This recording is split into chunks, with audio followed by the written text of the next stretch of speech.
Quand la cour du mouton est sale, ce n'est pas au port de le dire. Voilà un proverbe comme l'Afrique les aime. Et c'est le titre choisi par Florent Kwao Zoti pour son dernier roman, paru aux éditions du Rocher. Florent Kwao Zoti, qui est notre invité. Merci d'être avec nous.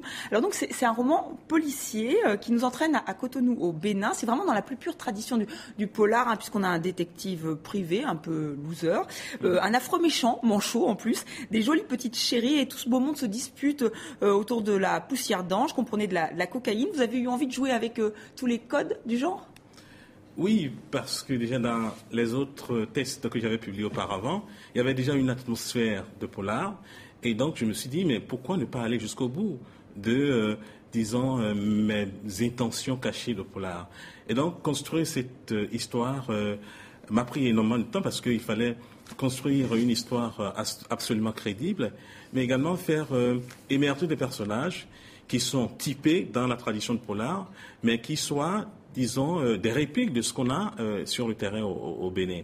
Et donc, oui, c'est une histoire assez dure, mais j'ai décidé de l'écrire sur un ton assez plaisant, sur un ton assez comique, pour permettre, aux lecteurs d'aller justement à l'essentiel. Alors c'est une écriture jubilatoire. On pense à Audiard quand on vous lit. Vous aimez donc les proverbes africains comme le titre, mais oui. Il y a beaucoup de proverbes dans tout votre roman. Il y a aussi c'est très imagé. À un moment, juste un extrait, c'était un 4x4 gueule allongée comme un hippopotame enragé. Oui, j'ai voulu que le bestiaire africain soit présent dans le texte, c'est-à-dire les comparaisons qu'on pourrait faire soient faites par rapport, à l'environnement culturel dans lequel vivent les Béninois. Mais c'est également, un clin d'œil que je fais justement à la population, puisque à chaque fois, je mets en épitaphe, en exergue des proverbes, des maximes, des sagesses populaires que les gens utilisent très souvent dans mon pays. Mais disons que c'est tout l'environnement béninois, cotonois particulièrement, qui est la star de ce texte-là, parce que lorsque vous parcourez le livre, d'un bout à l'autre, on retrouve tous les, entre guillemets, les faux coins de Cotonou, parce que je tiens vraiment à ce que le Cotonou soit vu à travers ses rues, à travers ses lieux interlopes. Oui, c'est presque un aller simple que vous nous proposez. Moi, je ne suis jamais allée à Cotonou, mais en lisant ce livre, j'ai l'impression de connaître la ville, de connaître les M, par exemple. Les M, les mototaxis, et justement, qui sont les vecteurs de rumeurs dans la ville de Cotonou, mais qui jouent également des rôles absolument fabuleux.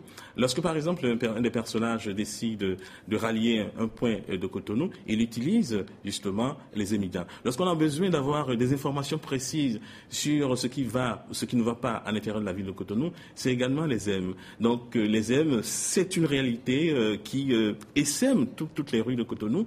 Et ça me permet également, à partir de là, d'imaginer des histoires à rebondissement sur la ville de Cotonou. C'est une écriture cinématographique ? Ah oui, je voudrais absolument que le texte soit visuel, que les situations décrites soient vraiment visuelles, avec des personnages qui sont à la fois à la lisière des marges, c'est-à-dire dans la légalité ou dans l'illégalité, que ces personnages-là, en même temps qu'ils évoluent, on puisse connaître un peu leur parcours.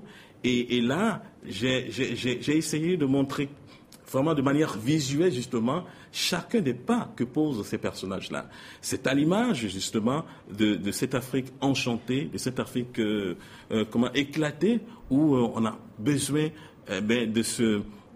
d'avoir des histoires drôles, mais également oui, c'est drôle, mais c'est dur aussi. Oui, de se positionner. Là, on parle de trafic de drogue. En fait, c'est vrai que le polar permet aussi d'aborder des thèmes de société, comme le trafic de drogue, ou comme ces femmes aussi qui se font blanchir la peau. On les appelle les Naira Face, c'est ça?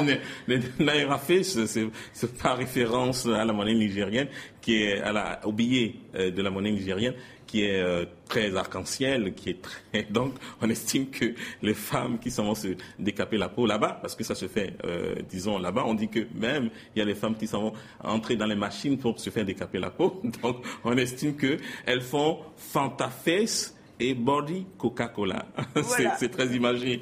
Très imagé. Et justement, voilà, c'est aussi tout l'intérêt de ce roman noir, de ce policier. Si la cour du mouton est sale, ce n'est pas au port de le dire. Merci beaucoup Florent Kwaozotti d'être venu. Je sais que vous êtes là juste quelques jours à Paris, donc merci d'être venu sur le plateau de beaucoup. TV5 Monde. Merci beaucoup.